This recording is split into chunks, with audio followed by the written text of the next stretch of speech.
Hi, are you ready for a challenge? Today, you'll listen to an English conversation without subtitles, just your ears. After that, take a two-part quiz. First, pick the correct answers and then decide if sentences are true or false. It's a fun way to improve your listening skills and test how much you understand. Let's get started. Hey Mark, so continuing with the idea of comparing things, I thought we could switch to talking about technology. Sure, Anna. That sounds interesting. Okay, first question. Do you think smartphones today are better than the ones we had 10 years ago? Oh, absolutely. I mean, they are much faster. The cameras are amazing, and you can do almost everything on them. But I also think they were simpler back then. You know, fewer distractions, fewer apps. What do you think? I agree that they're more advanced now, but I kind of miss the simplicity of older phones too. Back then, you used them just for calling, texting, maybe playing Snake. Now, they take over your life. Yeah, exactly. Sometimes I feel like I spend more time on my phone than actually talking to people. Same here. So, what about gaming? Do you think video games today are more fun than the ones we had when we were kids? Oh, tough one. Graphics today are incredible, but I think the games from our childhood were more creative. They didn't rely on realism, they relied on imagination. What do you think? I see your point, but I love how immersive games are now. With VR and all the open-world games, it feels like you're stepping into another reality. It's pretty amazing. That's true, but do you think it's too much sometimes? Like, gaming now can be so time-consuming. Yeah, I guess. I try to limit my time, but it's hard when a game is really good. Okay, let's talk about something different, online learning. Do you think online classes are better than traditional ones? I think they're more convenient, especially for people with busy schedules. But I miss the personal connection you get in a traditional classroom. What about you? I feel the same. I love how flexible online learning is, but sometimes I miss interacting with classmates face to face. It's not the same through a screen. Yeah, definitely. And it's harder to stay focused at home with all the distractions. True, but hey, at least we don't have to commute. That's a big plus. So, one last question. Do you think technology in general has made life better or worse? Oh, that's a big one. I think it's both. It's made things easier and more connected, but it's also made life more stressful in some ways. I completely agree. Technology is like a double-edged sword. Lots of benefits, but also some drawbacks. Yeah, finding the right balance is the challenge. Now, it's time to see how much you have understood from the conversation. Let's start with part 1. Choose the correct answer.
Part 2.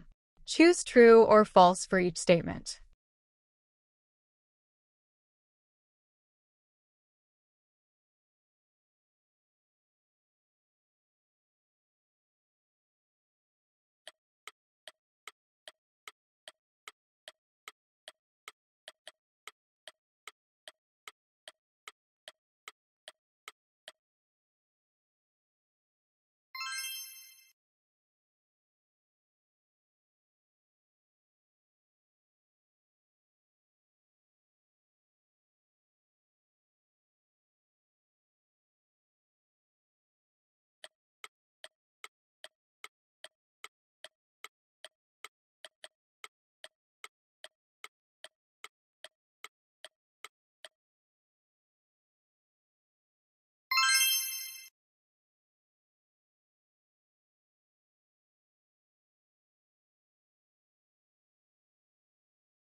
Great job taking on the challenge today.